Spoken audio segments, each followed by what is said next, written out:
Kai Chang, welcome Thank you. to On The Block. We're great to be here. Awesome. So I'm excited to talk to you today for two reasons. One is to talk about this whole leasing world, and rentals are booming, not only in Calgary but across Canada, but predominantly in Calgary, which is really interesting. So I want to kind of walk through your experience with leasing and also real estate. So, you know, we've been lucky to have Kai join Cityblock as an advisor for the lease-up space. It's a big focus for us this year and years coming up.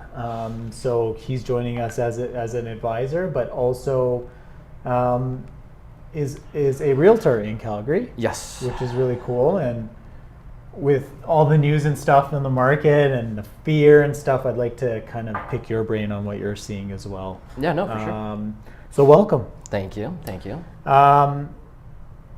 The first thing I want to talk about is maybe a little bit about your experience launching some pretty high profile rental buildings years ago. Yes. When rental was it was seen as like, oh, you rent, like, oh, you don't own, fair. right? Yes. And there was a few buildings. One was a very high end building, I think in Marda Loop, that you were part of. Yeah. And then another building, Versus, which I think you guys leased out in like record breaking time in a tough market. I think it was 2017 or 2017. Yeah. So can you talk to me about what leasing meant back then, and then we'll kind of fast forward to right now and talk about what it means today. What did you guys do differently back then? How did you attract people to rent, that kind of stuff? Yeah, no, for sure. So 2017, the year wasn't too awful, I want to say, but I do believe we opened up in January. I joined them kind of in April, so a little bit further on, but we did lease it out quite quickly. There was quite a few units. We're talking over 400, and to me, like you said, it was like, oh man, like you rent. But what was really cool in this area was that we kind of made it more of a lifestyle. I think as people are graduating from university, young adults kind of starting their first real job, you know, they find a roommate or go out alone and they rent. Like it's tough to find a down deposit somewhere, 30, 60 grand laying around. Yeah. So we kind of made it more so a lifestyle, and that building, I know at the time, was one of the best ones for amenity space. Okay. You know, the amenity space was, you have pool tables, gathering halls, stuff like that. So there was even like a movie room, but you know, I think that really just attracted people who might not have the space or the ability to have like such a huge projector screen to watch a movie or something, and friends to hang out with. But it was definitely a lifestyle switch. So renting was, it was seen as almost like the cool thing to do. Yeah. So yeah. And then I think there was another building in Marda Loop, totally different persona, totally different demographic. Yeah. Higher cost. Yes. By quite a bit. By quite a bit. So what was that type of, because I see rentals being kind of similar to Versus. We'll talk about like amenities and what they're doing now, but there's also this higher end There is. rental. So what kind of person is renting there? What are they spending? Why are they spending it? Yeah, totally. So in Marda Loop, you know, this building was built for luxury. The spaces, I want to say, weren't, you know, as big or anything, but you could definitely see the quality that went into it. You know, all your appliances are Bosch.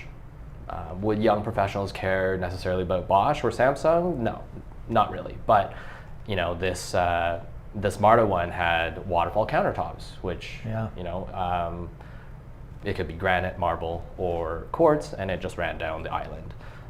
Almost all of the suites there as well had an island, so you could assume that most people who lived there cooked. Like it was just hosting, cooking. Definitely for older demographics, you do see, and it's very interesting, you're either getting a building that's filled with young professionals or university students, and then you'll see a shift, like kind of a gap, unless people are traveling for work and stuff, but you'll see a gap in age, and then it'll be late 50s, 60s, 70s, and we saw those older people in the more luxurious lifestyle, I would say. They don't have to mow the lawn. They don't have to take care of their appliances. They have someone watching over stuff. A lot of people at that age have the money to travel. You can ask property management to say, look, I'm traveling, can you watch my unit? Lock and leave. Lock and leave, right? Yeah. It's very easy. Yeah. And do you think that's going to be more of a trend going forward, whereas like, sure, and I mean, you're a realtor, so this is interesting because you sell homes. Yes. Very fine homes at that. Yeah. And but is there a mental shift now for people that are like, you know what? I can own, but I don't want to because my lifestyle is like this. And most, back in the day, people would be like, what are you, crazy? You should buy. If you can buy. Right. But I'm seeing a change in how people are thinking about what they're doing with their investments and their money. So what do you think about that? Yeah, I think, I do sell quite like luxurious homes, and that's actually, you see that age of like the young professionals and the older people who are renting.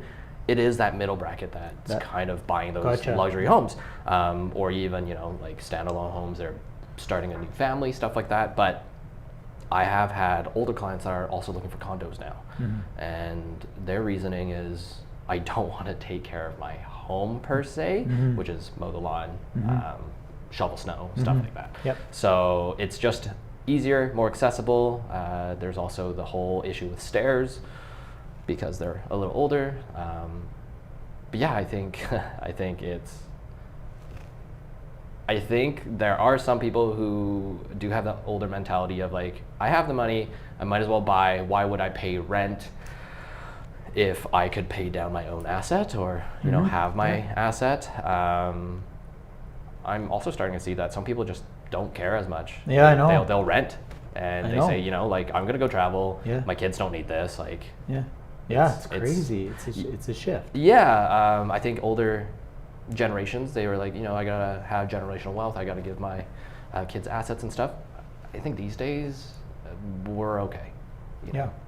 So I think in 2017, the reason why you're a part of our organization on advisory capacity and helping really steward this new insight and rental is, out of all the rental projects that happened back in the day, you were part of some pretty epic ones. Yes. Can you tell me why you guys were successful? You can, tell us about the team, tell us about the psychology behind it, that kind of stuff. Totally. I think when I was doing it, especially,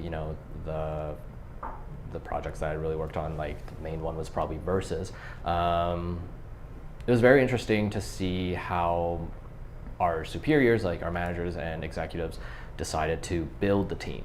And I want to say at that point we had a fairly large team, which I don't necessarily think is always, necessary. But the dynamic was that everybody could deal with the same clients. We all had a shared inbox, and it wasn't like how sales is still, which is, that's my client, I'm working with them, I get paid on them. Right. No, we all just shared a pool, and then we talked about bonuses being shared as well. So, I think leasing then, and with this model that I'm talking about, it's all about customer service. Okay. And it's not just, like we've talked before, it's not just someone's renting, it is someone's home. Right? We have to help find someone their home. And that's very important. Whether they're there for a year or 2 years, it's a huge part of their life. They are based from their home, whether they work downtown, out of city, whatever. But that's what they go back to, and they need to feel happy, safe. So, yeah, I think the success was that we had the right people. It's tough, but we had the right people, same mentality. It was a little bit of a younger crowd, but again, like I said, young professionals. And yeah, everyone worked together, and we also kept, sales side different from property management side. I do want to talk about that. Yeah, in a bit. Yeah. So I think there's many factors, but we definitely had great leaders, and everyone just worked well together. What is the formula? Is it every hour you're booking and you're touring, and it's very different from residential sales. A little bit more time. People have more time to make decisions. In rental, they come in and they're ready to move. Yeah.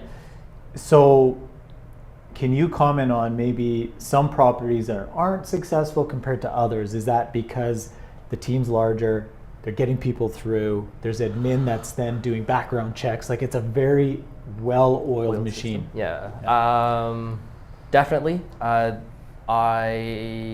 have seen some buildings that haven't done so well. However, I don't necessarily believe that I can speak to them in the sense of why they might not be doing as well, because I thankfully haven't been in that situation. Yeah. We usually, rent out our buildings. I think the latest that we've ever had, or the longest that we took, was, a year and a half, maybe. So 400 plus units. Exactly. Wow. Yeah. But and I think, I was speaking to my leaders back then, and I think we did rent it out even sooner. But in terms of teams, I do think a big team can be helpful. You're showing on the hour, every hour, and there's good rotation. You also have enough hours in the day where, it's people might have graveyard shift, right? So they come in the morning. Yeah. And then you definitely have people who finish at 5 p.m. like everybody's 9 to 5. And then, so like we're open later. We're open until 7, 8.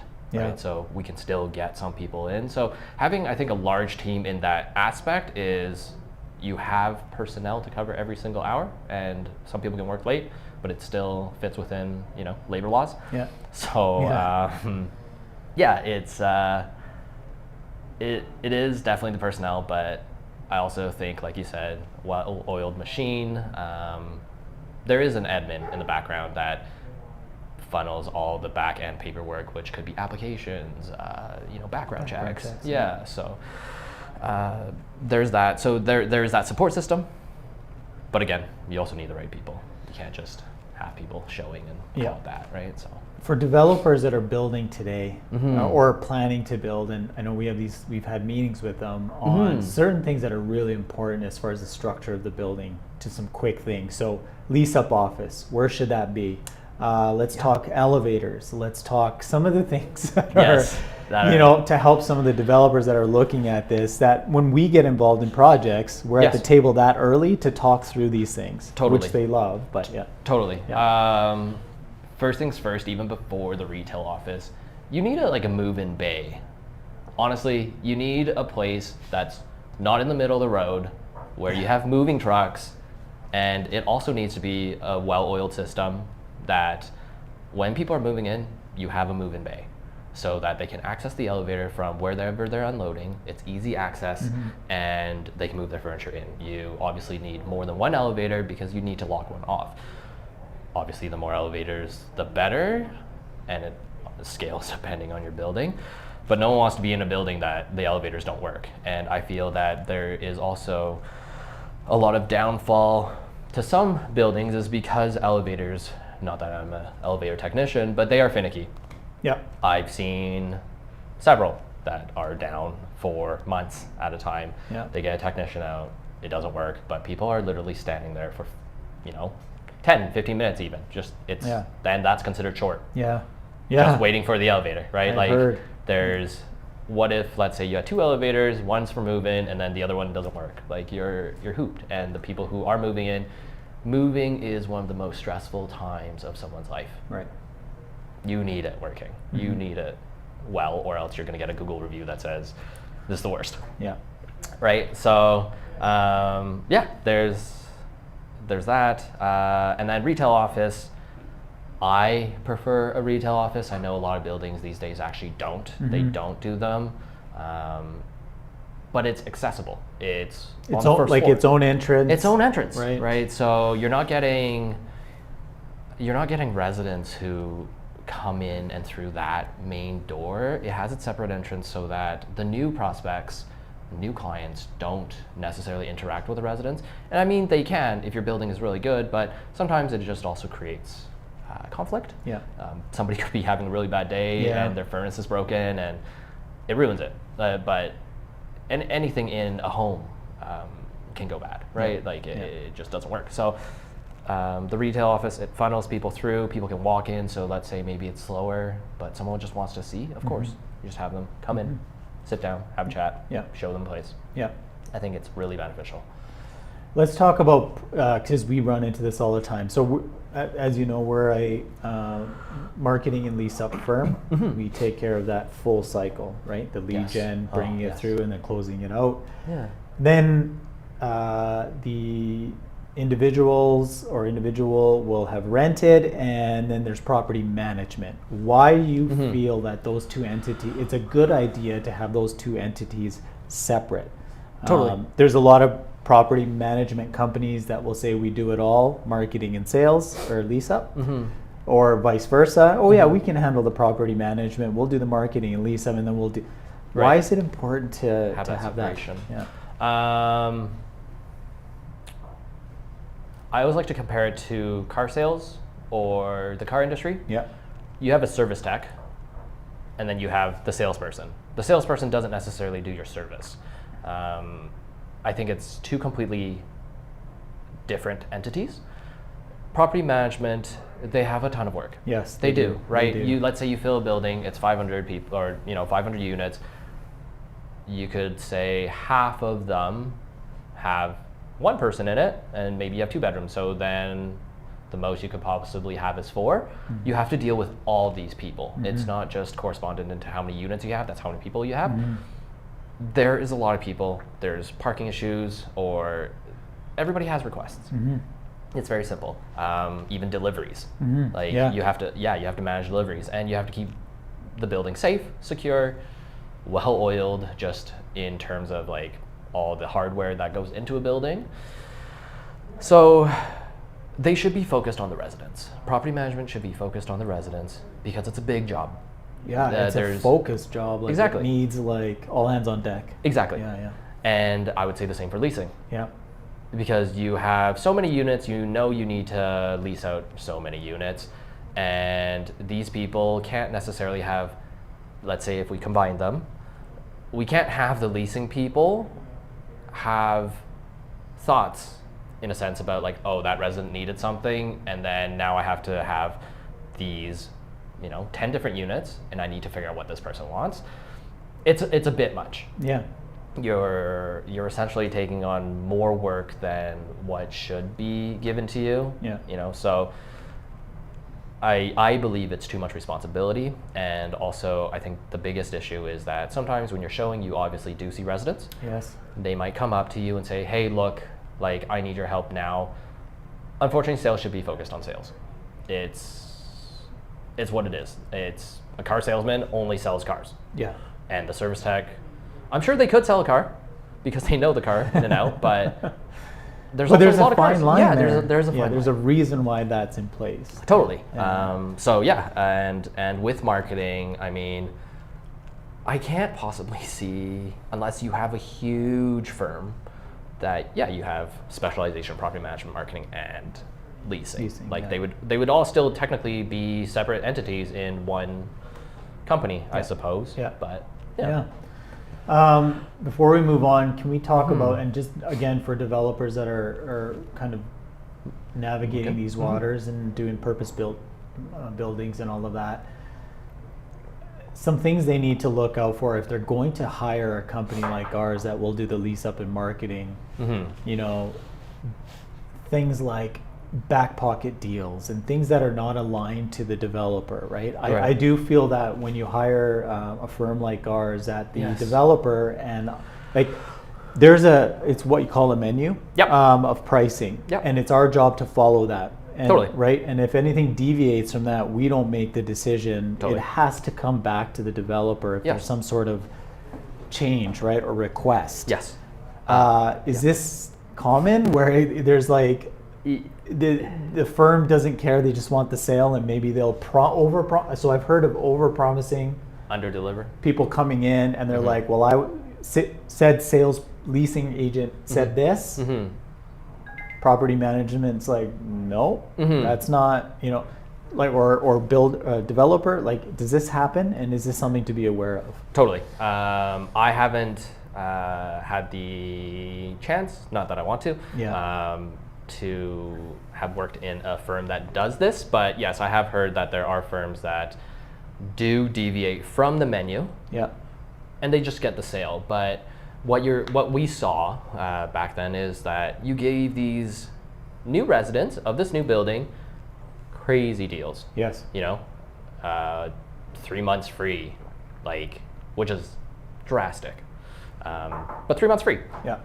And then when they go re-sign, it's an increase of maybe $500 a month.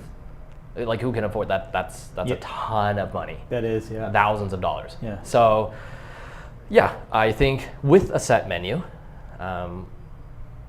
no deviation, but you also have to be smart as a firm, as a leasing team, to ask the developers, okay, this is the price menu. This is what we've agreed on. If we can achieve more than this, fantastic.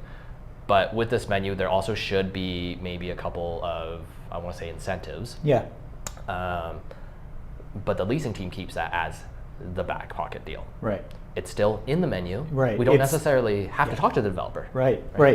So, it's already been pre-discussed. Exactly. Yeah. Okay. Yeah. And the goal isn't to just hand it out. Right. That's, I think, where, again, you need the right people. Because some people do just hand them out. And you get the deal, for sure. Yeah. But, yeah, it takes, the CFO maybe crunch some numbers, what you can and how many we can afford, stuff like that. But everything within that price menu should be exactly what the developers need. Yeah, and we do reputation management. So a year later, when you're re-signing leases, Yeah. if that person is upset, they're not gonna. No. They're gonna leave. No. So yeah, you get the quick sale and it's a quick fix, but now the developer's stuck Yes. with dealing with individuals that were promised something and they were angry throughout their whole term. Totally. And now it's renewal time. Yeah. And they're like, we're not renewing. 100%. We're going across the street. Yeah. Because that's actually what's happening right now in Calgary. And I Yes, was it going to is. ask you this, kind of as the last question about this topic, No worries. is there's a lot of buildings going up in Calgary. Okay. Yeah, so there it's are. getting competitive. Yes, it is. They're all selling the same thing. Yeah. Amenity rich, Yes. luxury. These are the key words I'm seeing. Yes. Amenity rich, luxury. Yes. Who wins? How do you win? So you're down, there's a street in Calgary that's got 3 buildings that are actually building at the same Same time, pace. yeah. And literally people can window shop. Yes. Who wins? How do you win? Because everyone has the same amenities. They all have the same. Mhm. Great gyms. Some will have a pool, outdoor, indoor, whatever. Right. Maybe co-working spaces, but there's not much separating them, maybe 5%. Yeah. Finishes are pretty much the same because the price point's the same. Mhm. Who wins? How do they win? If we were to say that all price points were the same, I think it would honestly have to come down to, one, how the building looks. If it looks luxurious, fantastic. If they're all luxurious, it is tough. Then it comes down to customer service. The team. The team. Yeah. You want someone to, again, like we said, it's not just renting out a place or unit or suite to somebody. It's renting out a home to somebody. They want to feel at home. It's very simple. You need to care, and as you should. Yeah. As if I was renting, I would want the person showing me Yeah. to really take my values and thoughts and put it into a home. I want to see mountains, find me one that has mountains. I need bigger space, I have a pet, all this stuff. Yeah, They yeah. really need to listen. Yes. and yeah, I think, again, part of why the teams I've worked on are so successful is because we do listen. Yeah. Right. I have also found that, honestly, a well-lit building, surprisingly, is really good. So you do have some showings. Obviously, your units are dark. Go turn them on. It is little steps in leasing that do make you successful. What about the lobby? Clean. Your retail office has to be clean. It has to be clean. Everything has to be clean. Professional. Yeah. I think what you want to walk into is the lobby. The lobby speaks for the building. Yeah. That's your first impression. Yeah, I mean, we've been part of some really cool projects in Calgary. Park Central is one of them, and the lobby was really a big part of their. It's like hotel lifestyle. Yeah. Like beautiful, high end. Totally. I agree. And they did put a lot of emphasis behind that, and that helped the whole team lease that project out. Yes. You know, exactly. And, Beautiful building. Yeah. And much more to come. So, you know, we're very excited to have you on our team. Obviously, we could go on for hours, but I just wanted to give, going into 2023, give some of these developers an idea of what to kind of think about. But the other side of this is, and I want to touch with you because you are actively, you've got a very successful real estate team as well. Yeah. Which has allowed you to be able to work on, you know, residential, what we're doing, which is really cool. Yes. Yeah. What's your, you know, low inventories right now? Low inventories. Yeah. Spring's coming. I know everyone's waiting to see when this interest rate thing is going to kind of tone down. But what's your read for this year? And any tips that you have for people that are looking to kind of consider for the next, let's say, 6 months? Honestly, the biggest thing, and all realtors will say it, a pre-approval. Yeah. It doesn't hurt. Pre-approval, it just really lets us know what you can look for. Yeah. Even I've experienced, you know, people looking for $1 million and they go to the bank to get approved and it just doesn't work. Yeah. Or they'll do it kind of already after looking, the pre-approval that is. They'll get a pre-approval after kind of looking already, and they find out, wow, like my budget's not as high. Yeah. Or it could be the reverse. Yeah. Their budget could be way higher. Right. Right. So pre-approval, very big deal. Right now, it is low inventories. It's the market is the market, with interest rates being as high as they are, like 2019 to 2021, crazy. It just amped up. Yeah. You know, insane. Tons of people are looking to buy, and then we have the flood from Ontario, BC. And by flood, I mean flood of people. Okay, yeah. Yeah, sorry. So, flood of people coming from BC and Ontario just because their prices are sky high. I do know that right now in Ontario, it is actually tapering. It is coming down, and they're actually calling, some people are calling it a crash. Yeah. It's got to come down. But there are a lot of people who are investing in Calgary from those places. Yeah. Right, so. Right. And then do you feel that once the news kind of settles and people have a better idea of the interest rates, do you think there's going to be another, like COVID was interesting. Everyone freaked out because everyone was like, nothing's going to happen. Right. I think they said it was, we actually had a 2-month recession. So it was initially. Yeah. And then all of a sudden, like you said, boom. Yeah. And everyone was like, what is happening? What is happening? Yeah. Do you think something like that may happen in I'm going to talk about Calgary specific because you do have migration from these other provinces coming in, and those are going to take some time to kind of, and we work in BC and Ontario, as you know, so we're dealing with other stuff there, but do you think that once people feel confident that there's going to be this mass rush back into the market where people are going to want to list and buy? It's hard to say. Again, like I said, market to market, no one can really predict properly.